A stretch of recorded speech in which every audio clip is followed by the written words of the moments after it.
Hello everyone. आज हम 15th worksheet करेंगे 10 सितंबर की सोशल साइंस की। तो आज हम चैप्टर 8 कन्फ्रंटिंग मार्जिनाइजेशन के बारे में पढ़ेंगे। Protecting the rights of the scheduled caste and scheduled tribe यानी एससी और एसटी के राइट्स को कैसे बचाया जाए। In addition to government policies के हिसाब से several laws have been enacted in our country. हमारी कंट्री में बहुत सारे लॉ हैं जो कि प्रोटेक्ट करते हैं मार्जिनाइजेशन की कम्युनिटीज को डिस्क्रिमिनेशन से। दीज आर प्रोविजंस, ये कुछ प्रोविजंस होते हैं जो कि प्रोटेक्ट करते हैं पीपल्स के राइट, और इनमें से कुछ है the scheduled caste SC and the scheduled tribe ST को प्रिवेंट करने के लिए मेथड, जैसे कि provision of punishment for forcing a person belonging to SC ST to eat और ड्रिंक एनी इनएडिबल सब्सटेंस, यानी किसी को फोर्स करना एससी एसटी वाले पर्सन को कुछ उल्टा सीधा खाने के लिए। Provision of punishment for those who forcibly removes cloth of a ST and SC scheduled tribes, यानी लोगों के कोई कपड़े ना उतारे और ना ही उनको कोई हर्ट करे और ना ही उनका पेंट करे फेस, यानी लोग काला पेंट कर देते हैं ना फेस, तो वो नहीं कर सकते, उसकी आपको पनिशमेंट मिलेगी। Provision of punishment for those who occupy the land allotted in the name of a person, यानी उन लोगों को भी सजा मिलेगी जो किसी एससी या एसटी शेड्यूल वाले जो लोग हैं उनका घर छीनने की कोशिश करेंगे। और चौथा, provision of punishment for those who attack और force a women of SC ST, यानी अगर कोई पनिश किया जाएगा उसको जो भी किसी वुमेन को हर्ट करेगा एससी या एसटी की। तो अब आगे, these laws was enacted in 1989, ये 1989 में बनाए गए इन लोगों के लिए। This law list different forms of physically frightening and morally reprehensible insults.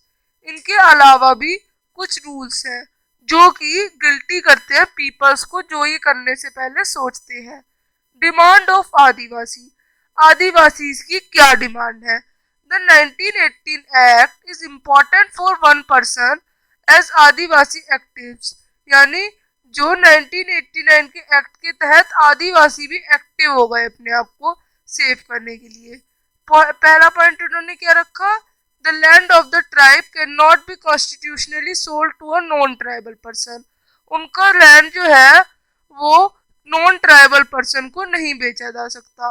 Where this has happened they should get their land back, और अगर ऐसा हुआ तो वो अपना लैंड वापस ले सकते हैं।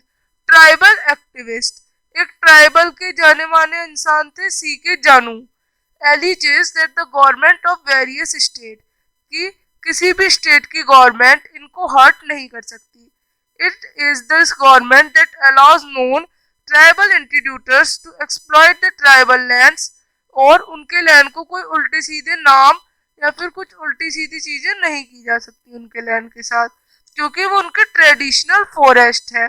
ना आप वहां से पेपर ले सकते हैं ना वुड, कुछ भी नहीं ले सकते।